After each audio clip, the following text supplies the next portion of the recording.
رمضان کو اللہ کا مہینہ کیوں کہا جاتا ہے؟ آج انشاءاللہ رب العزت آپ سب کو بتانے کی کوشش کریں گے۔ قرآن کے اندر اللہ نے کیا فرمایا کہ یہ رمضان کا مہینہ ہے جس میں اللہ نے قرآن کو اتارا لوگوں کی ہدایت کے لیے، لوگوں کی رہنمائی کے لیے، لوگوں کو روشن دلیل کے لیے، لوگوں کے فیصلے کے لیے، اور قرآن میں ہر ایک چیز ہے، ہر ایک چیز کا ذکر اللہ رب العزت نے قرآن مجید کے اندر فرما دیا۔ اب رمضان کے مہینے میں قرآن مکمل نازل ہوا، جیسے کہ یہاں شہر رمضان الذی انزل فیہ القرآن، کہ رمضان کو پیارا مہینہ جس میں قرآن نازل ہوا۔ تو کیا رمضان ہی کے مہینے میں قرآن نازل ہوا؟ بولو، قرآن کیا پورا اکٹھا ایک مرتبہ نازل ہوا؟ کس کے بولو، کس کے بولو۔ قرآن کیا ایک مرتبہ اکٹھا نازل ہوا؟ کتنے دنوں میں نازل ہوا؟ کس کے بولو۔ قرآن اکٹھا نازل نہیں ہوا بلکہ تھوڑا تھوڑا کر کے نازل ہوا۔ کتاب میں تم لوگوں نے پڑھا ہوگا تعمیر ادب میں، 23 سال میں پورا قرآن نازل ہوا۔ جیسے ضرورت پڑی اس طریقے سے قرآن نازل ہوتا رہا، کیونکہ رسول اللہ صلی اللہ تعالیٰ علیہ وسلم نے 40 سال کے بعد میں اپنے نبی ہونے کا اعلان فرمایا۔ جب اللہ کا حکم آیا، اللہ کی طرف سے اعلان فرمایا، تو 40 اور 23 کتنے ہوئے؟ 63۔ رسول اللہ صلی اللہ تعالیٰ علیہ وسلم کی زندگی، ظاہری زندگی، دنیا پر آپ کتنے دن تک رہے؟ 63 سال تک۔ تو 23 برس میں 23 سال میں قرآن تھوڑا تھوڑا کر کے نازل ہوا۔ اور یہاں اللہ کیا فرماتا ہے؟ رمضان کا وہ پیارا مہینہ ہے جس میں قرآن نازل ہوا، قرآن اترا۔ مطلب یہ کہ 23 برس میں تھوڑا تھوڑا کر کے قرآن نازل ہوتا رہا، اور رمضان کے مہینے میں اللہ رب العزت نے پورا قرآن رسول کائنات صلی اللہ تعالیٰ علیہ وسلم پر نازل فرما دیا۔ اس سے مراد یہ بھی ہے کہ اللہ نے رمضان کے مہینے میں، کیونکہ اللہ رب العزت نے مہینہ جو ہم اور آپ کو رمضان عطا فرمایا، یہ برکت والا مہینہ ہے، تو اس مہینے میں پورا قرآن لوح محفوظ کے اوپر ایک دم سے نازل فرما دیا۔ اب بات کرتے ہیں کہ آخر رمضان کو اللہ کا مہینہ کیوں کہا جاتا ہے؟ تو ایک مفسر گزرے ہیں جن کا نام ہے، تفسیر نعیمی میں فرماتے ہیں مفتی احمد یار خان نعیمی رحمۃ اللہ تعالیٰ علیہ۔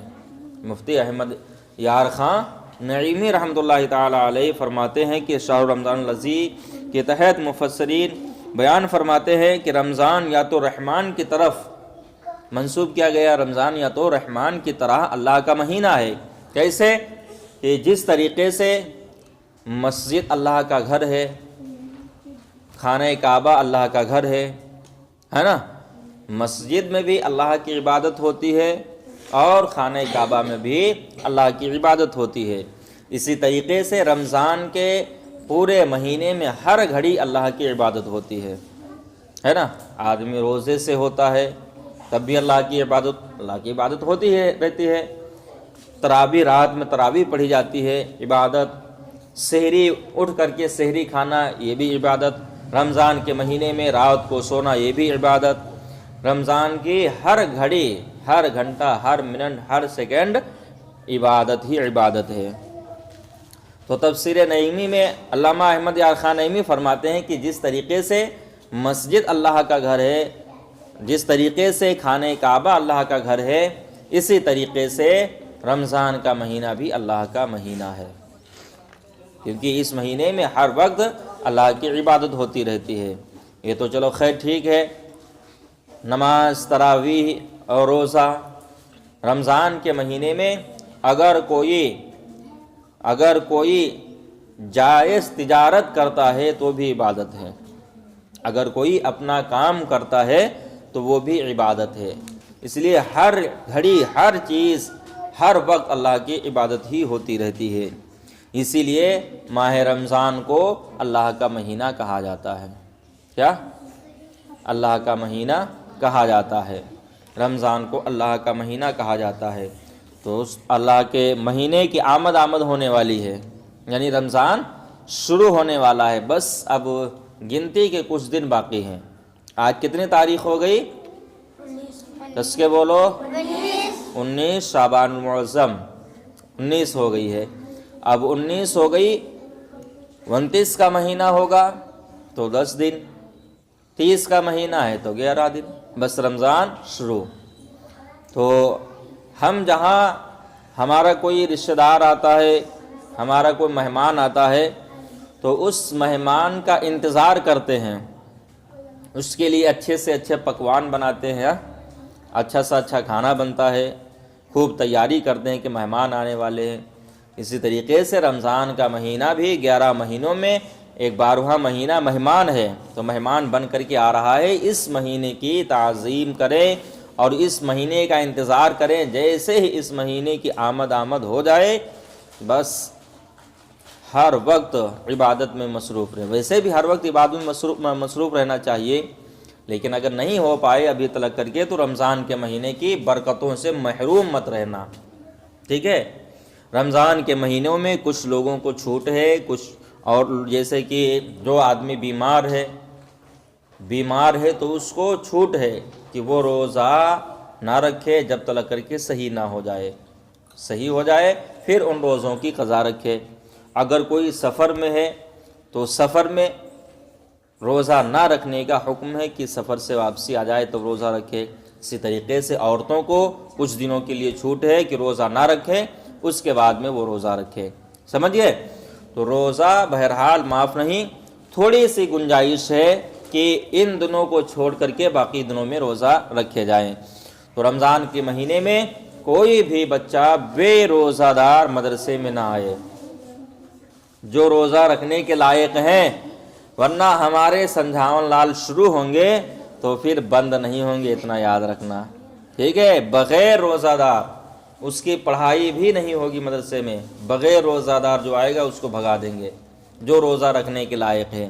روزہ رکھو، روزہ رکھنے کی عادت ڈالیں جن کے اوپر روزہ فرض نہیں ہے، جیسے کہ یہ لوگ ہیں ابھی چھوٹے ہیں لیکن 8 سال کے ہو گئے تو یہ لوگ روزہ رکھیں، 10 سال کے ہو گئے ہوں تو ان کو مار کے روزہ رکھائیں۔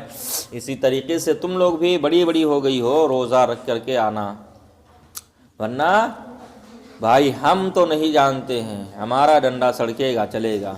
ہاں، روزہ رکھنا، کیونکہ اللہ کا پیارا مہینہ آنے والا ہے، رمضان کا مہینہ آنے والا ہے۔ رمضان کے مہینے میں زیادہ سے زیادہ لوگوں کو افطاری کرانے کی بھی کوشش کریں، مدرسے میں یہاں افطاری ہوتی ہے یہاں بھجوانے کی کوشش کریں، کوئی مل جائے اس کو افطاری کروائیں، اپنے پاس پڑوس والے کا خیال رکھیں کہ اس کو بلا کر کے روزہ افطار کرا دیں۔ کیوں؟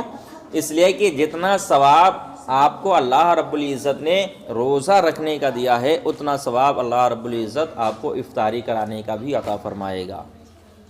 لیکن جو روزہ دار افطار کرے گا اس کے ثواب میں کوئی کمی نہیں آئے گی۔ جیسے کہ ہم روزہ رکھتے ہیں، روزہ دار ہے، تو آپ کے وہاں سے افطاری آئی، ہم نے آپ کی افطاری سے افطاری کر لیا تو ہمارے روزے میں کوئی فرق نہیں آئے گا، اللہ تعالیٰ آپ کو روزہ رکھنے کا ثواب عطا فرمائے گا، اور جتنا ثواب روزہ رکھنے پر اللہ دیتا ہے اتنا ثواب افطاری کرانے پر بھی آپ کو ثواب دے گا، ٹھیک ہے؟ تو پاس پڑوس میں بھی افطاری بھجوائیں، مسجد مدرسے میں بھی افطاری بھجوائیں، خود روزہ رکھیں، خود افطاری کریں، اور زیادہ سے زیادہ قرآن کی تلاوت کریں، سو کر کے پورا رمضان کا مہینہ نہ گزاریں، ٹھیک ہے؟ سو کر کے پورا مہینہ نہ گزاریں، رمضان کے مہینے میں قرآن کی تلاوت زیادہ سے زیادہ کریں، کم سے کم پورے مہینے میں 10 قرآن مکمل ہونا چاہیے، 10 قرآن مکمل ہونی چاہیے پورے رمضان کے مہینے میں، کم سے کم، یعنی کہ روزانہ 5 پارہ پڑھو، 5 پارہ، یہ معمول اپنا بنا لو کہ ہمیں 5 پارے روز پڑھنے ہیں، صبح میں، دوپہر میں یا شام میں، اس طریقے سے، یا صبح دوپہر 2.5 پارہ صبح، نماز فجر کے بعد، سحری کے بعد میں قرآن پڑھنے شروع کر دو، نماز فجر پڑھ لو پھر قرآن پڑھو، سحری کا صبح جب ہو جائے 2.5 پارہ پڑھ لو، قرآن رکھ دو، آرام کر لو، اس کے بعد میں ظہر کی نماز پڑھ کر کے پھر قرآن پڑھنا شروع کر دو، کب تک؟ جب تلک کر کے 2.5 پارہ مکمل نہ ہو جائیں، 2.5 پارہ مکمل ہو گئے، قرآن بند کر کے رکھ دو ادب کے ساتھ میں، اور پھر گھر کا کام کرو۔ اس طریقے سے 5 پارہ روزانہ قرآن کی تلاوت کرو، انشاءاللہ رب العزت اللہ کرم فرمائے گا تو ہمارے روزے بھی قبول ہوں گے، اور پروردگار عالم ہماری خطاؤں کو بھی معاف فرمائے گا، اور اللہ ہمیں اپنے فضل سے جنت بھی عطا فرمائے گا۔ ٹھیک ہے، روزہ رکھیں گے سب لوگ؟ سب لوگ ایک طرف سے بولو ہاں، روزہ رکھنا، نماز پڑھنا، نماز، ٹھیک ہے، نماز کا اہتمام کیجئے، جو نماز پڑھنے نہیں آتے ہیں وہ بھی نماز پڑھنے کے لیے آنے کی کوشش کریں۔